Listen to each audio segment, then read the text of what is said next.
From a barber's son who built a fortune to the moguls who flipped music into billion-dollar empires, Atlanta's Black Mecca is home to titans like Usher, Tyler Perry, and Robert Smith. Here are the 10 richest families shaping the city's legacy. And trust us, number 1 will genuinely stop you mid-watch. Number 10. The Burruss household, Kandi Burruss and Todd Tucker. Most people know Kandi Burruss as the Atlanta housewife with the sharp one-liners and zero tolerance for nonsense. But calling her just a reality star? That's like calling Chick-fil-A just a sandwich joint. Wildly disrespectful and frankly, just plain wrong. Here's the real picture. Kandi is a Grammy-winning songwriter behind mega hits like TLC's No Scrubs and Destiny's Child's Bills, Bills, Bills, tracks that are still racking up streams and royalty checks decades later. That's not hustle money, that's mailbox money, and it hits different when the mailbox never empties. But royalties? That's just the appetizer. With her husband Todd Tucker, Kandi built a whole restaurant empire with the Old Lady Gang, turning family recipes into one of Atlanta's most buzzed-about dining spots. Then she quietly launched Bedroom Kandi, a daring adult product line that made millions without making headlines. Smart move. Broadway producing credits, cosmetics, real estate plays, and a long-running reality TV spotlight. Stack it all up, and estimates place the household fortune somewhere between $20 to $35 million. Here's what really sets her apart, though. Kandi isn't just signing off on products from a penthouse.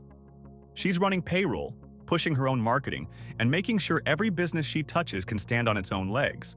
And while she grinds hard in business, she gives back just as hard, funding scholarships, mentoring young artists, and hiring directly from her community. Celebrity shine, entrepreneurial grind, both at the same time. That's the Kandi formula. And yet, as impressive as that is, the next entry took a completely different approach. He's a rapper who looked at the broken banking system and didn't tweet about it. He just built his own bank. Number 9. Michael Killer Mike. Render and Greenwood.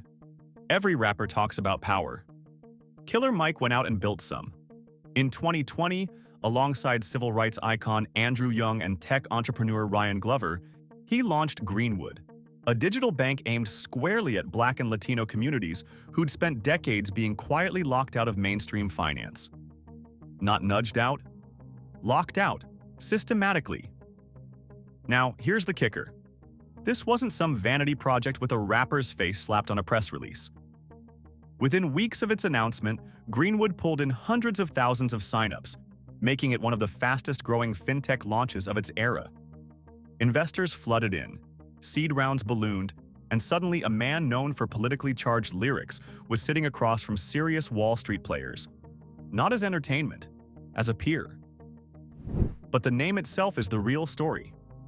Greenwood is a direct nod to Tulsa's Greenwood district, better known as Black Wall Street, which was burned to the ground in the 1921 massacre. Killer Mike wasn't just launching a bank, he was launching a resurrection. His pitch? If the old system refuses to serve his community, maybe technology can do what institutions wouldn't. Has it been smooth sailing? No. Greenwood's had to prove it can scale like a real bank, and not just a headline-friendly startup. Critics questioned whether a rapper-led fintech could genuinely challenge industry giants. Fair point. But ask yourself this, who else in Atlanta could take a stage name like Killer Mike and turn it into a brand synonymous with generational wealth building?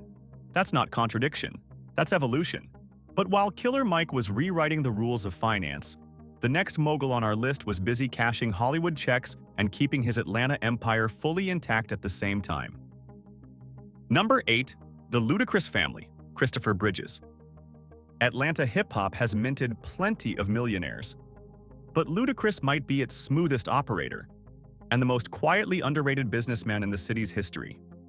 He started as Chris Lova Lova, a radio DJ with a gift for wordplay, before dropping albums that went multi-platinum in the early 2000s. Stand Up, Move, records that didn't just dominate clubs. They made him a household name across the globe, but here's where his story gets genuinely interesting. When most rappers were still figuring out how to negotiate an endorsement deal, Ludacris was already diversifying into multiple billion-dollar markets. Hollywood came calling, and his role as Tej Parker in the Fast and Furious franchise snowballed into one of the most lucrative film series in cinema history. Suddenly, he wasn't just collecting tour checks. He was collecting blockbuster paychecks. Net worth estimates land between $30 to $50 million, and that's before you factor in the cultural capital he's been quietly stacking for decades. And like any true ATL boss, he kept the money local. Restaurants, tech startup investments, real estate. Ludacris turned music fame into seed money for businesses that feed back into Atlanta's economy. Then there's the Ludacris Foundation, which has poured millions into youth programs, scholarships, and arts education across the city. For a man who built his career on clever punchlines, the legacy work is genuinely no joke. Here's the twist the internet doesn't talk about enough. Gen Z knows Ludacris more from Fast and Furious stunts than from the music that built his original fortune. And honestly, that's exactly the point. Atlanta wealth isn't built on one hustle. It's built on stacking hustle on top of hustle until you've constructed something that outlives any single wave. Next up, we have a man who was literally born enslaved, walked 30 miles barefoot to freedom, and still somehow became Atlanta's first black millionaire. Number 7, the Herndon family and Atlanta life insurance. Let's rewind the clock and inject a little history into this countdown, because not all fortunes start with record deals and press tours. Alonzo Herndon's story isn't a rags to riches tale. It's a born enslaved, walked 30 miles barefoot to freedom, then built Atlanta's first black million-dollar empire kind of tale. No exaggeration. Herndon was born in 1858 in Social Circle, Georgia. And by his death in 1927, he had become the financial backbone of Black Atlanta. Full stop. It started in a barber's chair. He opened barbershops around the city, catering to Atlanta's elite white clientele. The money rolled in. But instead of stopping there, Herndon funneled every dollar into real estate and, more critically, insurance. At the time, mainstream banks and insurers flatly refused to serve black families. Not made it difficult. Refused. So in 1905, Herndon founded the Atlanta Mutual Insurance Association, which eventually became Atlanta Life Insurance Company. And here's what made it so much more than a business move. Herndon's policies gave black families the ability to borrow, save, and actually pass wealth down to their children, a radical idea in Jim Crow, Georgia. By pooling community premiums, Atlanta Life became a capital engine.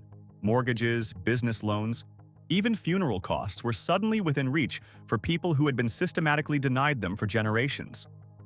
The Herndon home, his stunning 15-room Beaux-Arts mansion on Diamond Hill, became both a family estate and a statement. A monument that screamed, "Black wealth exists," in an era deliberately engineered to erase it. Today, it's a national historic landmark and a museum. Was he flashy? Not particularly. But Herndon left something bigger than yachts or skyscrapers. He built one of the first institutions proving that black wealth could be structured, generational, and resilient. Every time someone calls Atlanta the Black Mecca, that root system traces back to him. And while Herndon laid the financial foundation, the next entry kept the culture moving, with bass, beats, and enough platinum records to put Atlanta on the global map permanently. Number 6, Antoine Big Boi Patton, OutKast. If Atlanta had a soundtrack in the 2000s, there's a genuinely strong argument that Big Boi helped write most of it. As one half of the legendary OutKast, Antoine Patton co-built one of the most critically acclaimed and commercially explosive catalogs in hip-hop history. Over 25 million records sold, 6 Grammys, and Speakerbox and The Love Below, a double album so wildly ambitious it went diamond. That's not just making it. That's making it in a way that still pays dividends 2 decades later. But Big Boi didn't just sit back and let the catalog do all the heavy lifting. He doubled down on Atlanta. Hard. Restaurants? Done. Studios? Done. A champion-bred bulldog kennel and ranch called Pitfall Kennels, because apparently adding elite dogs to your investment portfolio is just what you do in Atlanta. And honestly, respect. The math behind his wealth is layered in a way most people don't appreciate. Royalties from OutKast's catalog, which gets constant sync placements in films, ads, and TV shows. Solo touring and project revenue. Active local business investments. Stack it all together, and his estimated net worth lands somewhere between $20 to $30 million, depending on how generously you're counting the catalog's current value. But the real legacy here is cultural, not financial. Big Boi mentors young Atlanta artists, actively pushes music education, and consistently shows up for his community in ways that go well beyond ribbon cuttings. He creates actual pipelines for future talent, not photo opportunities. And here's the detail that doesn't get enough credit. When the money came in, he didn't leave. No LA relocation. No New York penthouse. Big Boi stayed in Atlanta. As a local investor, a local employer, and a local icon. OutKast gave Atlanta its global cultural megaphone, and Big Boi used his share of that megaphone to fund the next generation. Speaking of reinvention, the next mogul on our list took cable TV millions and somehow turned them into a 5-star resort empire. Not a bad second act. Number 5. The Johnson household, Sheila Johnson. Sheila Johnson's story is a masterclass in one underrated truth. Sometimes the sequel genuinely outshines the original. Most people know her as co-founder of BET, Black Entertainment Television, which she launched with then-husband Robert Johnson in 1980. The network exploded into a cultural institution and was eventually sold to Viacom in 2001 for $3 billion. That one deal made the Johnsons America's first black billionaires. Full stop. Historic, full stop. But here's where Sheila rewrote her own script entirely. Post-divorce, she didn't retreat or coast on the BET fortune. She pivoted into luxury hospitality, a lane that, at the highest levels, had almost no black women anywhere near the top. She founded Salamander Hotels and Resorts, which today runs high-end properties across Virginia, Florida, Washington, D.C., and beyond. Golf courses, spas, 5-star dining experiences that pull in celebrities, C-suite executives, and old money vacationers alike. The strategy was sharp and deliberate. Take the liquidity from the BET sale and park it in tangible assets. Media brands fade. But a well-positioned luxury resort generates steady cash flow, equity appreciation, and the kind of brand prestige that money can't manufacture overnight. Industry insiders peg her personal net worth in the high hundreds of millions, with Forbes occasionally pushing the billionaire marker depending on current valuation cycles. Then there's the sports angle, and this one's wild. Sheila Johnson once held ownership stakes in the Washington Wizards, the Capitals, and the Mystics simultaneously, making her the first black woman with ownership stakes across 3 major professional sports teams at the same time. First, ever, in American sports history. And philanthropy isn't an afterthought. It's woven into how she operates. Arts boards, women's leadership initiatives, education and cultural institutions across the country. Here's the real takeaway, though. Johnson transformed a cultural media brand into hard assets that will outlast cable television, reality TV, and music catalogs combined. She took Black entertainment and quietly rebranded it as Black Excellence, stamped across luxury properties competing directly with the Four Seasons and the Ritz-Carlton. And if you thought flipping TV money into 5-star hotels was impressive, wait until you hear how our next billionaire built his fortune from absolute scratch, with nothing but a simple product idea and a stubborn refusal to quit. Number 4. The Awotona household, Tope Awotona. If everyone else on this list built their fortune on bricks, records, or restaurant tables, Tope Awotona built his on calendars. And on one brutally honest insight, scheduling meetings is one of the most annoying, time-wasting experiences in modern professional life. Born in Lagos, raised between Nigeria and the US, Awotona burned through early startup failures before landing on Calendly, a blisteringly simple scheduling tool that millions now use daily to end the endless email ping-pong of, "Does Tuesday work for you?" That's it. That was the idea. And it was worth billions. After a major funding round in 2021 that valued Calendly at roughly $3 billion, founder wealth estimates moved Awotona firmly into billionaire territory. with Forbes snapshotting approximately $1.4 billion in recent years. The engine underneath is textbook SaaS excellence, recurring subscriptions, deep integrations with Google, Outlook, and Slack, freemium conversion funnels, and enterprise contracts that lock in predictable revenue at scale. High margins, compounding growth, founder equity that appreciates aggressively. But what makes Tope's story feel distinctly? Atlanta is where he chose to build it. This isn't a move to Silicon Valley or die story. It's Lagos to Marietta to Buckhead. A founder who kept headquarters, high-paying jobs, and community investment in Georgia.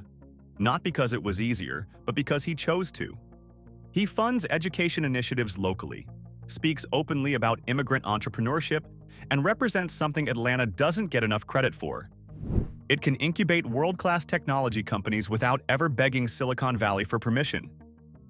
Awotona fixed the one thing everyone hates, and then sold the solution to the entire world. But the next name on this list didn't just solve a problem.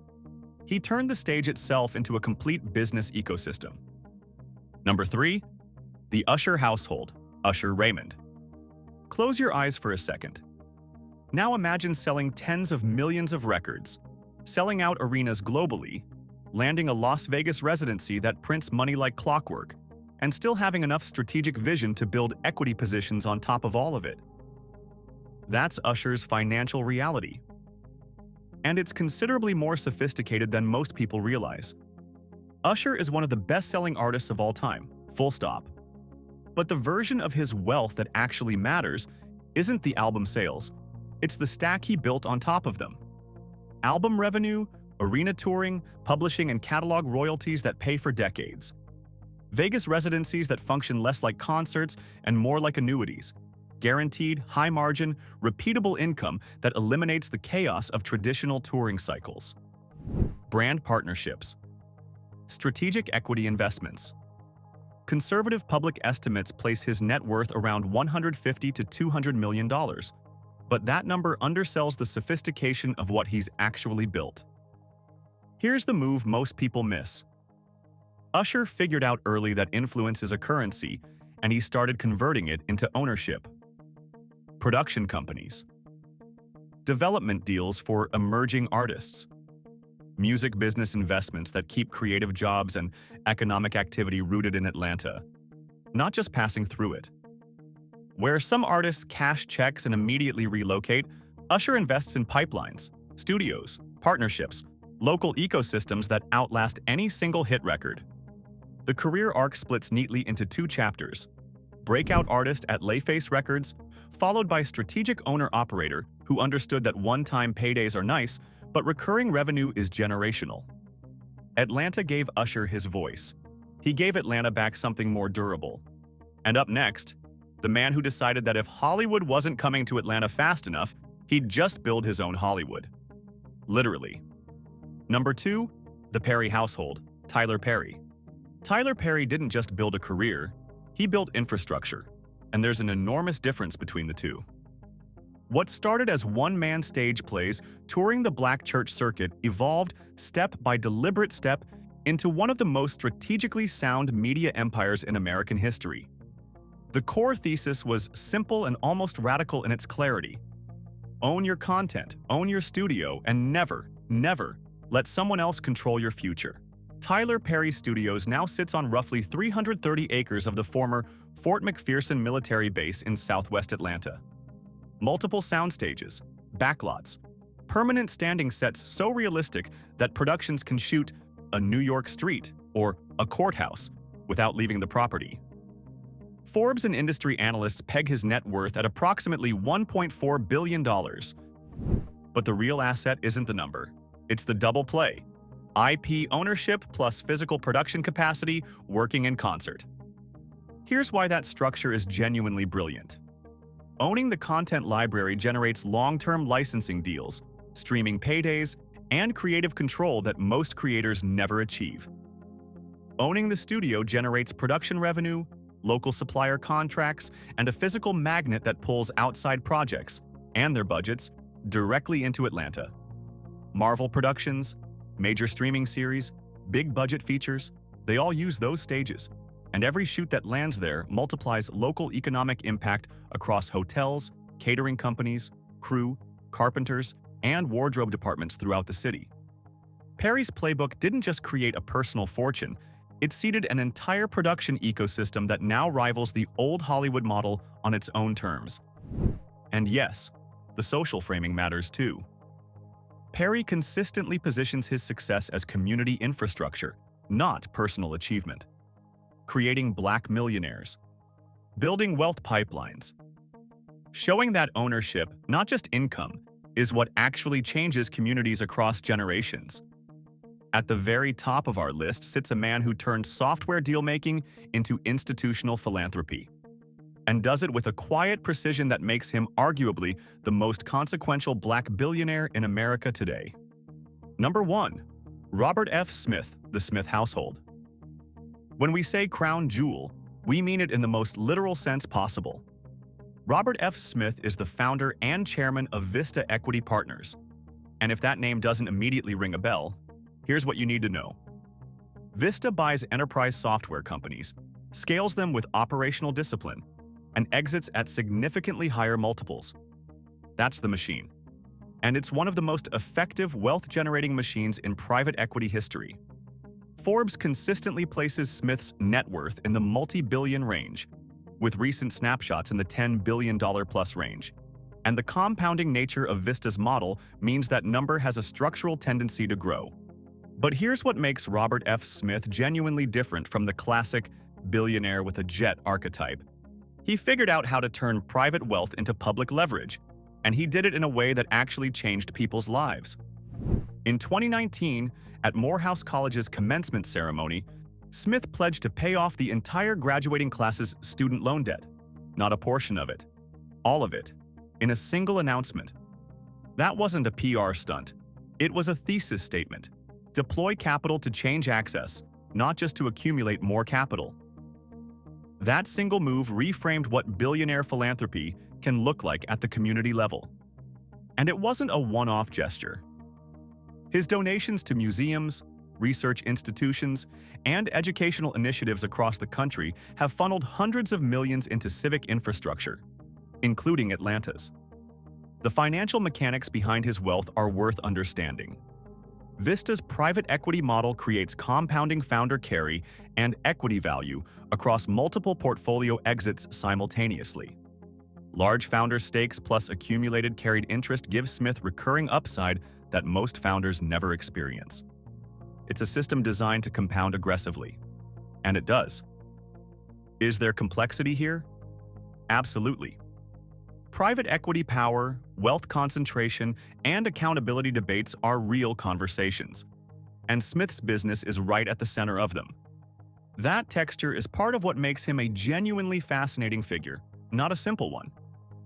But when you add it all up, the wealth scale, the institutional philanthropy, the community leverage, the Morehouse moment that rewrote an entire generation's balance sheet in one afternoon, Robert F. Smith doesn't just sit at the top of Atlanta's Black Mecca.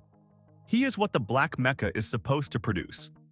And so, those were the 10 richest black families in Atlanta, with 10 different blueprints for building wealth, legacy, and community simultaneously. Which one hit different for you? Which one made you think? Drop it in the comments. We genuinely want to know. And if you enjoyed this tour through Atlanta's most powerful families, hit like, subscribe, and take a look at Black status. There's a lot more where this came from.